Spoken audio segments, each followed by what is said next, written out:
आपण पाहत आहात झुंजार SC37 news Osmanabad YouTube channel. Dharashiv Osmanabad भारतीय बौद्ध महासभा जिल्हा शाखा दक्षिणच्या वतीने त्यागमूर्ती माता रमाई जयंतीनिमित्त 3 दिवसीय सहलीचे आयोजन करण्यात आले होते। या सहलीमध्ये महाड येथील चौदार तळे, मनुस्मृती दहन केलेल्या जागेतील क्रांतिस्तंभ, राष्ट्रीय स्मारक ग्रंथालय, रायगड येथील किल्ला, रायगड किल्ल्याच्या पायथ्याशी असणारे पाचरे, या ठिकाणी असणारे राष्ट्रमाता राजमाता मा जिजाऊ समाधी स्थळ ही रायगड जिल्ह्यातील ठिकाणे, तर रत्नागिरी जिल्ह्यातील दापोली तालुक्यातील त्यागमूर्ती व संपूर्ण जगातील मानवजातीची आई माता रमाई जन्मस्थळ वनंद व येथील माता रमाई यांचे स्मारक, शेवटी मंडणगड तालुक्यात असणारे विश्वरत्न भारतीय संविधान निर्माते डॉक्टर बाबासाहेब आंबेडकर यांचे मूळ गाव अंबावडे व तेथील राष्ट्रीय स्मारक या ठिकाणी भेटी देऊन परत धाराशिव उस्मानाबाद ही सहल यशस्वी करण्यासाठी भारतीय बौद्ध महासभेच्या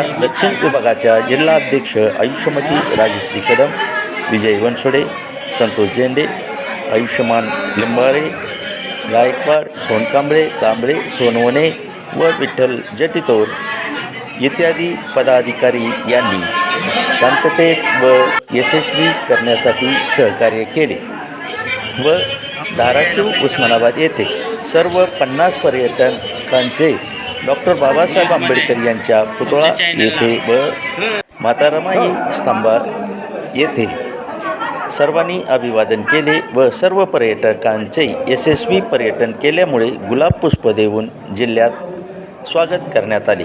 मी आप्पासाहेब शिरसाटे, झुंजार SC37 न्यूज उस्मानाबाद करिता कोकणातून अशाच धाराशिव व उस्मानाबाद जिल्हा व परिसरातील ताज्या ठळक घडामोडी तसेच बातम्या पाहण्यासाठी झुंजार SC37 न्यूज चॅनल लाईक करा, शेअर करा, सबस्क्राईब करा, तसेच बेल आयकॉन दाबायला विसरू नका। धन्यवाद। जय भीम, जय संविधान, जय भारत। क्लिक केला मग चालू झालंय का नाही हे कसं झालं? माता रमाई स्मारक व सहलीमध्ये भेटी दिलेल्या स्थळांची क्षणचित्रे।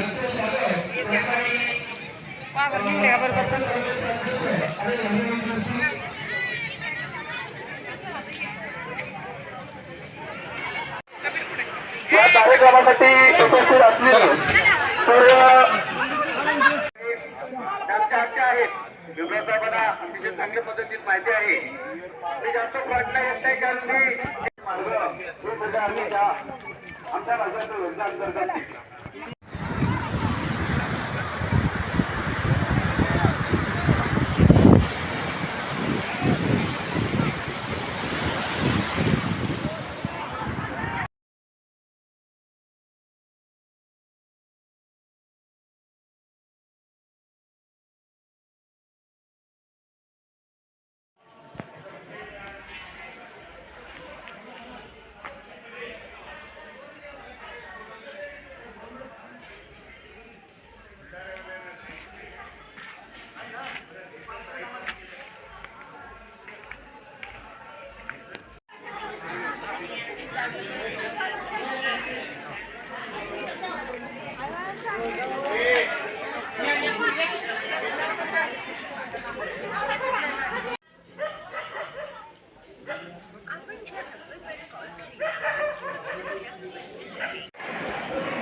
मोबाईल एक समोर या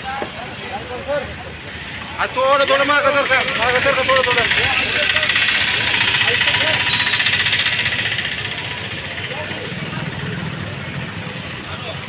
ओके